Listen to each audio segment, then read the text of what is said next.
সালাউদ্দিন এবং মুর্শিদিদের বিরুদ্ধে তদন্তের নির্দেশ দিয়েছে হাইকোর্ট। আর্থিক কেলেঙ্কারির দায়ে বাফুফের সাবেক সম্পাদক আবু নাঈম সোহাগকে ফিফা নিষিদ্ধ করার পর ফুটবল ক্রীড়াঙ্গনে চলছে তোলপাড়। বাফুফের এমন দুর্নীতির অনুসন্ধানের জন্য হাইকোর্টে রিট করেছেন ব্যারিস্টার সৈয়দ সাইদুল হক সুমন। সেই রিটের প্রেক্ষিতে এবার সভাপতি সালাউদ্দিন এবং জ্যেষ্ঠ সহসভাপতি আব্দুস সালাম মুর্শিদি এবং সাধারণ সম্পাদক আবু নাঈম সোহাগ সহ ফেডারেশনের কর্মকর্তাদের বিরুদ্ধে উঠেছে অভিযোগ এবং তদন্তের নির্দেশ দিয়েছে। দুদকে আগামী 4 মাসের মধ্যে আদালতে প্রতিবেদন দাখিল করার জন্য নির্দেশ দিয়েছে। রিট আবেদন শুনানির শেষে সোমবার বিচারপতি মোহাম্মদ নজরুল ইসলাম তালুকদার এবং বিচারপতি খিজির হায়াতের হাইকোর্ট বেঞ্চ এ আদেশ দেন। বাতিল হচ্ছে সফট সিগন্যালের নিয়ম। ক্রিকেট মাঠের আলোচিত সমালোচিত সফট সিগন্যালের ব্যবস্থা উঠে যাচ্ছে এবার থেকেই। চ্যাম্পিয়নশিপ ফাইনালের 2 দল অস্ট্রেলিয়া এবং ভারতকে বিষয়টি জানিয়ে দেওয়া হয়েছে। ক্রিকেট ওয়েবসাইট ক্রিকবাজ জানায়, আইসিসি ক্রিকেট কমিটির সফট সিগন্যাল ব্যবস্থা বাতিল করে সংশোধিত প্লেয়িং কন্ডিশন অনুমোদন দিয়েছে আইসিসি। ভারতের সাবেক অধিনায়ক সৌরভ গাঙ্গুলি ক্রিকেট কমিটির চেয়ারম্যানের দায়িত্বে আছেন।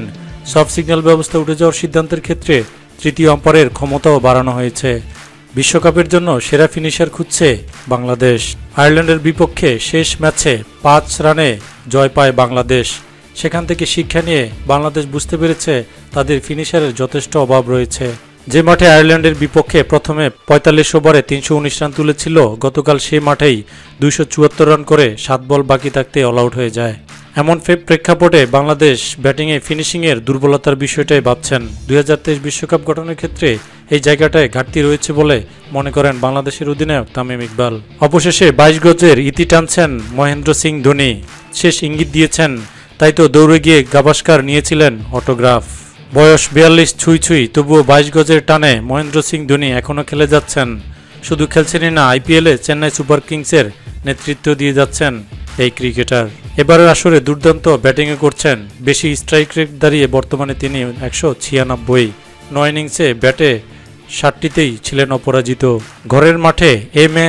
চিদাম্বর স্টেডিয়ামে গতরাতে এই মৌসুমের শেষ ম্যাচ খেলেছেন চেন্নাই সুপার কিংসের হয়ে মহেন্দ্র সিং ধোনি। যদিও রাতটা সুখকর হয়নি, কলকাতা নাইট রাইডার্সের কাছে হেরেছেন 6 উইকেটে। ধোনিকে বিদায় জানাতেই কলকাতার মাঠে উঠেছিল হলুদের ঢেউ।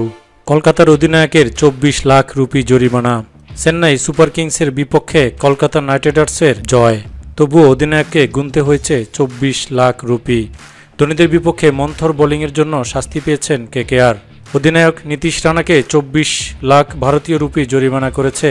জরিমানা হয়েছে বাকি ক্রিকেটাররাও। আইপিএল কর্তৃপক্ষ একটি বিবৃতিতে জানিয়েছে, চেন্নাইয়ের বিপক্ষে মন্থর বোলিংয়ের জন্যই কেকেআরের শাস্তি দেওয়া হয়েছে।